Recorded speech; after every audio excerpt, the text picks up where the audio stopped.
Hare Krishna. If anything can mean anything, then ultimately uh, everything means nothing. Some people are inveterate deconstructionists, and they try to find out various kinds of meanings in every word, and thus they think of their own creativity in terms of coming up with meanings that no one before has ever thought of before.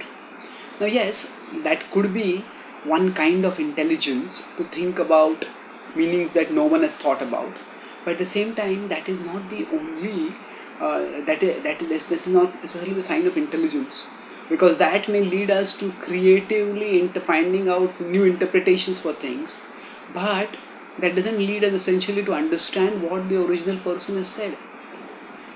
So if anything can mean anything, then ultimately everything means nothing, because you say, I tell you go there or bring this to me, and then you say me, somebody starts interpreting me. Actually me in English is a reference to I, but me in some other language means some other thing, or maybe in English only in the past it might have meant some other thing. And therefore actually me doesn't mean me. When he's saying bring that water to me, actually they are referring to someone else. When we start trying to go so much into words, and we yes, philosophy of language and the semantics can be a complex subject, but essentially we don't have to bring complexity where there is no complexity there. We can, if as I say, keep things simple, stupid. The point is that we can keep things simple. We do have the capacity, and often there is a necessity to keep things simple. So that the idea that there is no ultimate meaning, that there is no ultimate foundation, Krishna talks about this as a demoniac idea when he says asatyam apratishtham te jagadahuran ishwaram aparaspara sambhutam kimanyat kama hetukam. In 16th chapter 8th text, Krishna says asatyam apratishtham te, asatyam, asatya, there is no truth. So there is no truth is of course a very general statement, but one aspect of the statement is that there is no true meaning of things. And when people think like this, then especially if they apply this to Bhagavad-gita, they sometimes come to very counterintuitive and irrational kind of conclusions. So for example, in the 9th chapter 34th verse, Krishna very unambiguously urges us to become devoted to him. He says, Man mana bhav mad bhakto madhyaji mam namaskuru mame vaishyasi yuktavaivam atmanam mad parayanaha.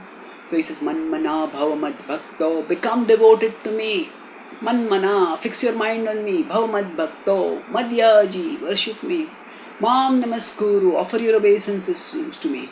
Mam evaishyasi yuktavaivam, you will come to me being engaged like this. Atmanam matparayanaha, matparayana, when your life soul is devoted to me like this, you will definitely come to me. So here Krishna is very clearly referring to him. Man mana bhav mad bhakto. So two first person references. Madhyaji mam namaskuru. Two more first person references. Then mam evaishyasi yuktavaivam atmanam matparayanaha. Two more. So there are 6 first person references in this verse. And yet some people try to argue that actually Krishna is not asking us to surrender to him. He is asking us to surrender to the unborn within him.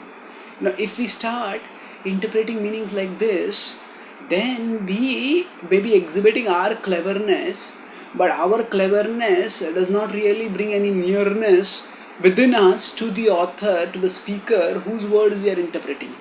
And that's why we need to very carefully and respectfully approach texts, especially those texts which are sacred texts, which are considered by the tradition to be the revealed words of God. Those texts need to be approached in a careful, reverential way. And if we understand them in the living tradition of Bhakti scholars, then we can get a proper understanding, and we can move onwards in our life being enriched by that understanding.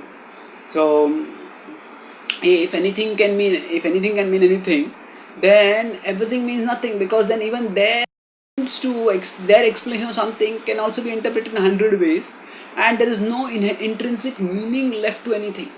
And we could say their own books have no meanings, their own arguments have no meanings, and we sink into a morass of meaninglessness when we take the ambiguity of words as a license for unlimitedly elastic interpretations.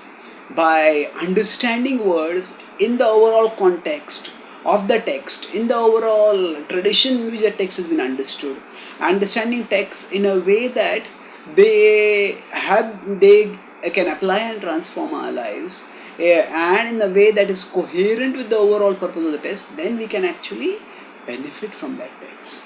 So things have inherent meanings, and the purpose of our intelligence is not to screw out new meanings, but the purpose of our intelligence is to go through, sift through the various possible misconceptions and misinterpretations to understand the original intended meaning of the speaker or the author. Thank you. Hare Krishna.